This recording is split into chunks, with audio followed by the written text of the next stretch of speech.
Hi, welcome to Module 3 for HOPE Training, Understanding Mental Health.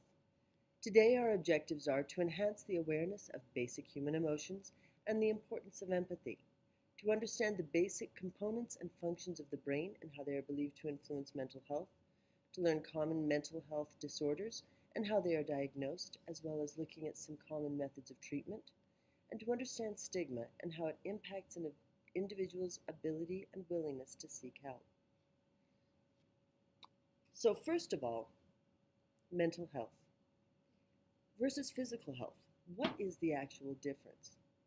Truth is when we take a look at it, it doesn't really seem to have a whole lot of a difference, except physical health, you can see the effects of. If I've got a broken arm, you can see that I'm wearing a cast or that I'm in pain, and you can see a direct cause for it. Mental health is invisible because it's happening on the inside of us in a way that doesn't show. But mental health refers to our emotional, mental, and social health. So let's talk for just a minute about what's happening inside the brain. When our brains receive a signal, there are certain nerves inside of our brain, the neurons, the nerve cell that sends messages to other neurons. Now, it's almost like a delivery system where information is being transmitted from one neuron to another. When this happens properly, if I'm feeling happy, my brain sends along a happy message, and the chemicals are properly released so I feel happy. When I'm sad, the brain sends the signal that there is something sad and distressing, and my brain produces the proper chemicals so that I can respond to those emotions. When our neurotransmitters are not functioning properly, we're getting bizarre messages. Something happy happens, and our brain sends out the signals saying that we're angry or scared or sad.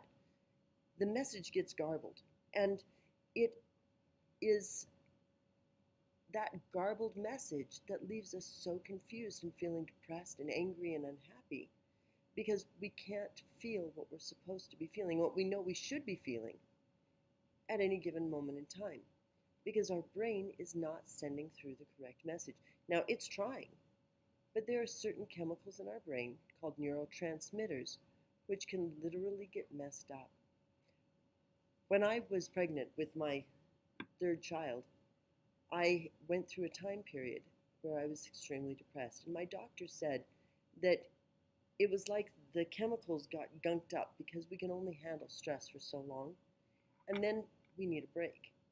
Well, sometimes life doesn't allow us to have that, and sometimes our systems are just not working properly. But there are some contributing factors that can lead to mental health issues. Now remember, no one thing means anything, but these are some factors that seem to contribute. How your brain is developed and its structure, not something you have any control over. This is like when you were born and you are short or tall or red-haired or blue-eyed. Your brain structure is how it is. The genetics of your family history, the environment, and your brain chemistry all can contribute to mental health. So a mental illness affects how we think, act, and feel. So let's talk about some of the signs, symptoms, and treatments and factors that are involved with mental and physical illnesses. Now, if you are physically ill, there are some signs and symptoms. You have a runny nose, you're running a fever, you've got a broken arm, whatever. There are treatments and there are factors that affect it. In a mental illness, we see the exact same thing. There really isn't a difference, except in how we perceive it. So let's talk about some of the types of mental illness. Let's talk about major depression. Now, major depression is not having an off day. It's not even having an off few days. This is 2 or more weeks of guilt, sadness, the sense of being just lost inside yourself with feeling hopeless and helpless. And I called it, well, I called it standing on the edge of a cliff. where I was afraid to move because if I did, I knew I would fall. And I was too scared to do anything, and I felt guilty about the fact that I couldn't seem to do anything. That was when I went and got some help. Now, a bipolar disorder is where you have extremes. A bipolar order is characterized by times of depression state, followed by times of mania, followed by times of depression state. And this alternating bipolar, where you live at both extremes, is a problem. There's the generalized anxiety disorder.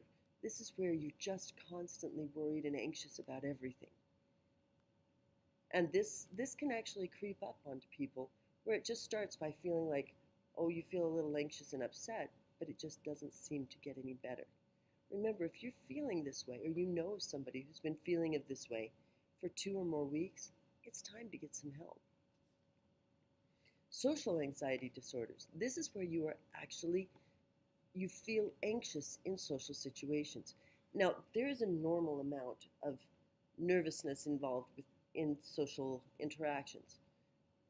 But this is where it goes beyond just a, goodness, I'm nervous to get up on stage or talk in front of people, or I don't know if I dare go talk to that group of people over there. This is where you actually feel a desire to just pull away from everything and you have an intense fear or worry. If you are experiencing this or know someone who has, and it seems out of proportion to the situations, that's when it becomes an issue. A panic disorder. This is another one of those disorders where your brain refuses to give you the correct information, which leads to your having physical manifestations of just being in a flat-out fight or flight situation when there's no fight or flight situation. Schizophrenia. Now, this is not multiple personality disorder. This is a person whose brain is sending them so many bizarre signals that they see things and hear things that aren't really there. Some symptoms of it would be decreased facial or emotional expression, reduced speaking, and unusual thoughts or perceptions, and a problem enjoying activities because their brains are sending them so many strange signals, they're not even sure what's real. Then we have some of the more common disorders, which would be our eating disorders. Now, there is an idea that this happens just to girls, and it's not true. This can affect anybody.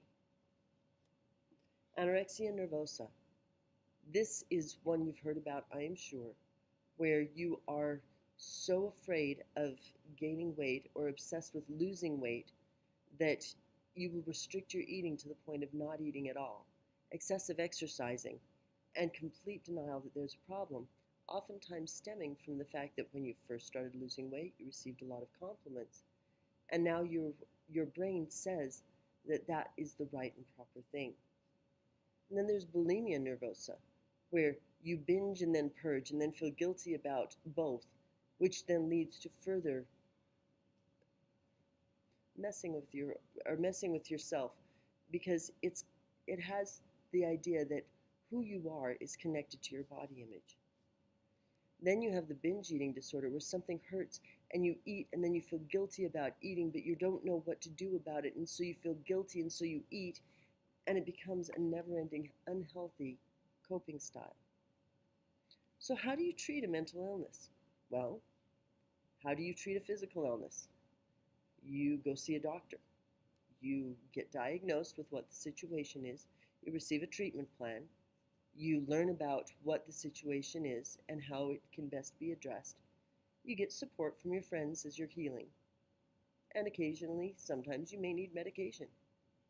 It's the same thing for a mental health disorder.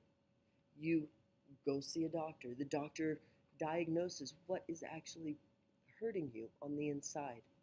You get treatment. That treatment may include counseling, it may include medication, but it will always require education and support. So the most important thing that we can do as members of the Hope Squad when someone is experiencing a mental illness is to express our empathy. It is so important to be empathetic, to be willing to support the individual without judgment. How can you be more empathetic? How can you learn more so that you can be more empathetic?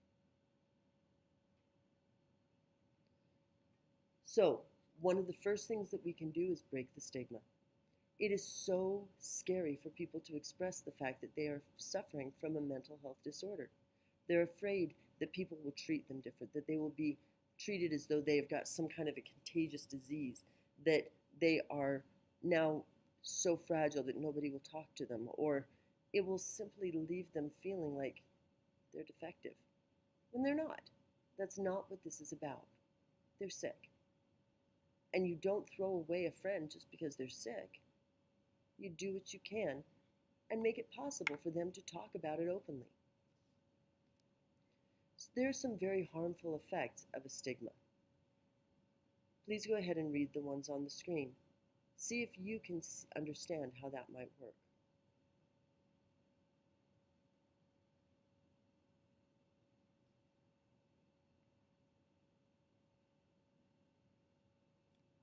So how do we eliminate stigma? First of all, education. We educate ourselves, we educate others, we talk openly about mental health the same way you would about a car crash or somebody who has a broken arm or anything like that. We equate physical and mental illness. We recognize the fact that they're both an illness, and one is no more tragic than the other. We're not afraid of asking somebody about how their arm got broken, and we know that they will get better. And we express that to them.